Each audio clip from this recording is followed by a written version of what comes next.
Greetings, salutations, respect, and love. I am Scott, still recovering. The voice isn't 100%, so whatever, man. The show must go on, and today I'm looking at the best prog albums of 2006. Yeah, we're not going to be looking at any of those great non-prog albums, because 2006 was actually a really good year. And every year there's always that one album that everybody really latches on to. And I guess it was Amy Winehouse Back to Black that year. But I've got some favorites that we're not going to be talking about today. The Hold Steady Boys and Girls in America. Boy, if you don't know that band, check them out.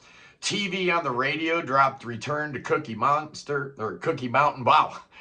Yeah, that's a great album. Almost Prog, I think. Cursive released Happy Hollow. I think that's pretty prog rock. Mid-Lake released The Trials of Van Occupanther, and yeah, if Lindsey Buckingham ever put out a prog album, might sound a little bit like that. Robert Pollard put out his first solo album after shelving Guided by Voices with From a Compound Eye. Joanna Newsom put out her absolute masterpiece, Ease or Wise or however you pronounce it. Yeah, if you like poetical music with a lot of harp, yeah, Joanna Newsom's your girl. But here are the 15 best prog albums of 2006. Yes, indeed, and I'm starting at number 15. Yeah, we're doing a top 15 today. I'm feeling a little lazy. And it's Deluge Grander and their debut album, Autumn and the Urals. This is Dan Britton's band. He had been in something called Cerubus Effect, and then later on he'd put albums out as Birds and Buildings. But this is a cool record. This is a cool band.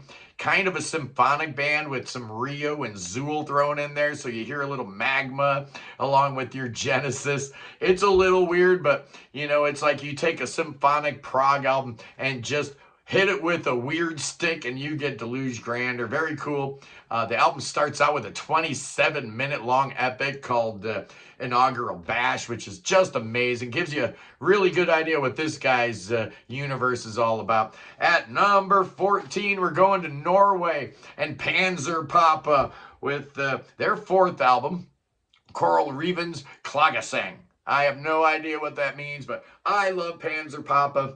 In fact, they just put out a new album this year that I've been grooving to quite a bit. This is a cool band, a very happy and bright band that use a lot of dark tones, right? You hear a lot of, you know, Henry Cow or Universe Zero, but you also hear some Frank Zappa. You also hear some Norwegian folk like White Willow thrown in there. There's a whole bunch going on in the mix here, but the band I probably hear the most is Samla Mamas Mana. So if you know that old band from the 70s, they're kind of similar to that in a way, but real fun band. I like all their albums. I don't think I've heard all 8, but I've heard like 5 or 6 of them, and they're fantastic. At number 13, here's a band you can argue, are they prog? Are they not prog? Well, most prog elitists have kind of adopted the Decemberists. And, you know, their first 2 albums are kind of like sea shanty prog, pretty good. But, man, something happened after their second album. Their third album was called Picarist, and it was just amazing, produced by Chris Walla. But this fourth one, man, The Crane Wife, dropped in 2006, also produced by Chris Walla from Death Cab for Cutie. Their next album would be amazing, too, The Hazards of Love. So those 3 albums are the ones that I think kind of make them a prog rock band. Yeah, side 1 tells the story of the Crane Wife, and side 2 kind of tells the story of Shakespeare's The Tempest. If you can get around Colin Malloy's vocals, I know a lot of people have a little bit of a problem with it. I don't. I think he's cool. I like it a lot. But the Decemberists, the Crane Wife. At number 12, let's go to Italy and PFM, and they had a little bit of a comeback album in 2006 with Stadi di Immaginazione. State of Imagination, I guess. This is all instrumental, so kind of taking a playbook from when Banco did a couple instrumental albums back in the 70s. PFM never did. Maybe they should have. This is kind of like the last hurrah for Frank Musita in the band. You still have Franz Di Giochio. He's still in the band playing drums, and Patrick Dijvas plays bass on here. What a great, great record. If Italian prog bugs you because of some of the vocals, here you go. Here's a perfect way to get into Italian prog without having to worry about vocals, because there are none. And it's PFM, and it's amazing. They would come back and do a couple real good records this decade. with records like Orlando and Trans-Siberiana. But for a while, this was the last great PFM album at number 11. Talking about David Gilmour's third solo album, On an Island. Yeah, it had been forever. He put out his debut, and then About Face in 1984. Yeah, and then I guess the Division Bell came out in 94. So, you know, this was 12 years after the Division Bell. And this is where Polly Sampson really kind of takes over the festivities, writing all the lyrics and whatnot. A lot of guests on here. Guy Pratt on bass, Dave Crosby, Graham Nash, Jules Holland, Phil Manzanera, Robert Wyatt. It's a cool record. If you like, you know, David Gilmour's guitar playing, there's no reason why you won't like this. It's a fun record. I enjoy it quite a bit. At number 10, it's Pure Reason Revolution and the Dark Third. Oh, their debut album.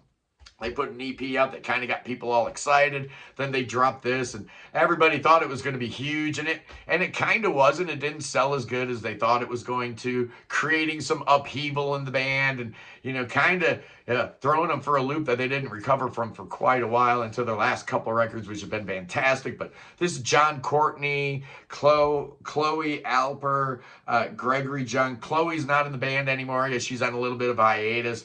Annika Sheeran's taken over.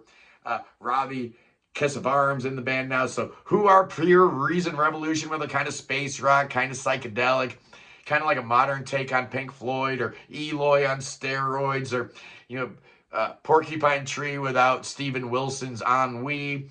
Mostly Autumn with a little bit more energy. Pure Reason Revolution, just really, really cool. A lot of people questioned whether they were prog or not when this album came out. They're prog. They're plenty prog. Forget about it.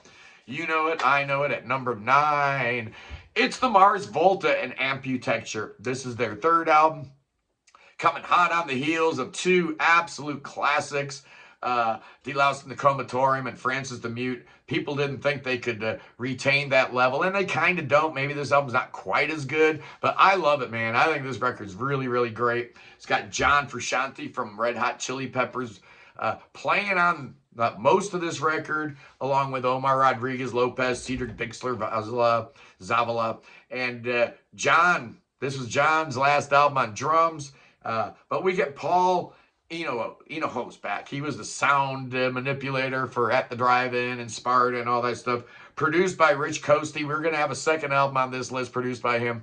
Man, he's everywhere. Vampire Weekend, Foo Fighters. This is a great sounding album. I enjoyed it. I love the artwork. Very, very cool record. Just a little different taste for the Mars Volta, and I dug it, man. At number 8, it's Kenso. Oh, the great jazz fusion band from Japan. Their 9th album is called Utsuroi Yukumono. Oh, this is a good one. They're all good. Every Kenso album's good, but some are better than others, and this is one of the really, really good ones. You got Yoshihasa Shimuzu on guitar, Shunji Sogusa on bass, Kenichi Matsudo on keyboards, the late great, we just lost him, Kenichi Oguchi, and on drums, you got Kaisuke Komori. Oh, forget about it. There's a little bit of vocals here and there in Kenso's music, but they are primarily instrumental, and I love their take on fusion because it's still super proggy, right? You're not confused. Is this prog rock or is this jazz? You know it's prog, but they mine some Japanese influences all throughout their discography. This album's no different. Just a shining moment. Fantastic. I love Kenso. I really do. At number 7, it's Casey Crescenzo and the Deer Hunter and Act 1. Now, a lot of people don't care for Act 1, 2, or 3. They're dead wrong, man. They're absolutely wrong. I know Act 4 and 5 are the ones that prog heads went crazy about, but man, there's some great material on those early Deer Hunter albums, and Act 1 starts it all. There's a little middle section on this album with songs like The Inquiry of Ms. Terry, 1878, The Pimp and the Priest, and His Hands Matched His Tongue. Oh, man, that's what got me excited about this band. Absolutely. Receiving End of Sirens was a cool band, very emo, but man, Casey had a lot more to say, and this album is primarily him and his brother Nick. on drums, although they recruit some more players as this whole deer hunter thing goes on. Maybe we'll get an Act 6 someday. I don't know. He's kind of on his own different storyline now. But, oh, it all started with Act 1, and it's dynamite. At number 6, yeah, number 6, I'm going with Muse, and this is another Rich Coasty produced album. It's Black Holes and Revelations, the 4th album. This band had come so far in their 2nd and 3rd albums with the Origin of Symmetry and Absolution, just absolutely crushing it with this neo-progressive hard rock kind of thing going on. You know, vocals that sounded like Radiohead, but music that sounded like Rachmaninoff. I was all about it. And this album, almost as good as Absolution. It kind of takes a dip after a real strong beginning with Take a Bow, Starlight, and the title track. And then it kind of gets into a little more commercial material, which they would do more and more with subsequent albums. But then it ends with the Knights of Sidonia. Oh, yeah. Oh, yeah, I love me some Muse. I absolutely do. At number 5, we're talking about Tool and their 4th album, 10,000 Days. Yeah, this dropped in 2006, and it became the band's 2nd #1 after Lateralus. And, hey, Fear Inoculum hit #1 18 years later, so they've got 3 albums in a row that hit #1. That's pretty cool. This is probably their heaviest album. It's dark, and it's heavy, and it sounds a little like Lateralus, but it kind of takes its sweet time. Sometimes these build-ups maybe take a little too long to build up. And again, here's a band completely slavishly devoted to the runtime of the CD, where this album clearly could have been a little shorter, but oh, you can put 79 minutes of music on a CD, so we better do just that. No, you don't have to do that. But it's great. Vicarious, great song. The Pot is amazing. John B's really cool. Great songs. Love Tool. Fantastic album at number 4.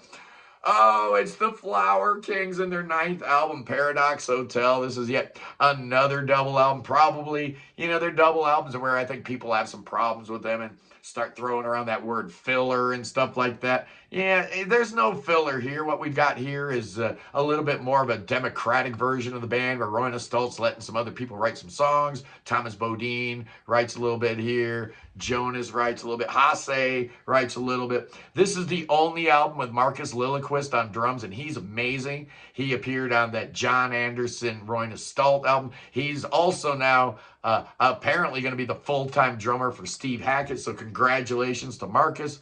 But this album, like every other Flower Kings albums, just got the goods, man. Maybe not every song's a 10 out of 10, but it starts with an epic called Monsters and Men, and it's one of the best things they ever did.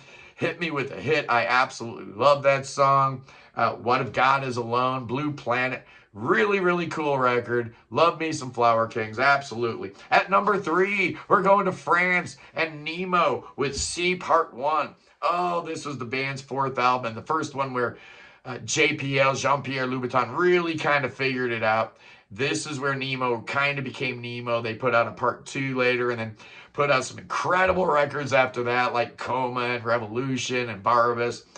Oh, just amazing. And then JPL's solo career is really taken off. I'm just so excited. It's JPL, Guillaume Foutan, Lionel B. Guichard, and Jean-Baptiste Itier on drums. He's still playing with JPL on the solo albums.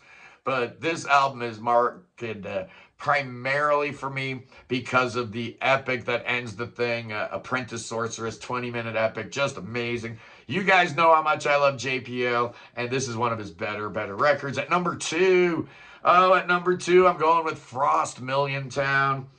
Oh, yeah, this band was the brainchild of Jim Gottfried and John Mitchell. John's singing lead here. You got a second guitar player on this first album, John Boyes, who left. He was replaced by Declan Burke, who sang primarily all over that second album. And then you've had albums where Jem sings. It's just, you know, they need to figure out the vocals in Frost, because musically they got it down. And the first 2 albums, talk about a rhythm section, man. How about John Jowett and Andy Edwards? Oh, so good, man. The album opens up with Hyperventilate and ends with that 27-minute title track. I love Frost. That's modern prog done the right way, absolutely. And at number 1, in case you haven't guessed it, based on what's behind my left shoulder there. Yeah, it's The Tangent, A Place in the Queue, my #1 album from 2006 by a long shot, man. Not only is this the best album of 2006, I believe it's the best album Andy Tillison has ever done, which is weird because the first 2 albums had Roy Nastalt all over it, and he's gone now, so we've got Krister Johnson on guitar here. He would later find a home with Car Mechanic, along with Jonas Rheingold. You have Guy Manning, Sam Bain, Theo Travis, and Jamie Salazar rounding out the lineup here with the great Ed Unitsky artwork. But it's the songs, man. It's the songs. It opens up with a 20-minute track called In Earnest, one of my favorite epics of all time. DIY Surgery, GPS Culture, The Sun in My Eyes, where Andy's singing about, listening to Susie Quattro and Yes in school. It's just an amazing record that's ended with the title track, which is a 25-minute long epic that I absolutely adore. So that's my wrap-up from 2006, a fantastic year. Join me tomorrow when I'm talking about my all-time favorite songs, 90s edition. Oh, I've got some songs from the 90s that are really near and dear to my heart that I can't wait to talk to you clowns about. Anyway, I love you. Peace in the Middle East. Free Tibet. Free the Ukraine. Free your mind. Free beer. Free Willie, and God save King Chucky III. Oh, save that boy. He's got the cancer and he needs to come to America. He needs to come to America where we got thoughts and we got prayers, we got spells, we got incantations. I got my pastor on speed dial. Hey, you got that prayer circle lined up for the king? I sure do, Scott. Oh, yeah, let's have it. I don't know, maybe you should call Billy Bob. Hey, Billy Bob, bust out them snakes. Oh, Billy Bob's got the answer. Oh, thoughts and prayers might work, but nothing works better than rattlesnakes. Anyway, guys, I'll see you tomorrow. Peace.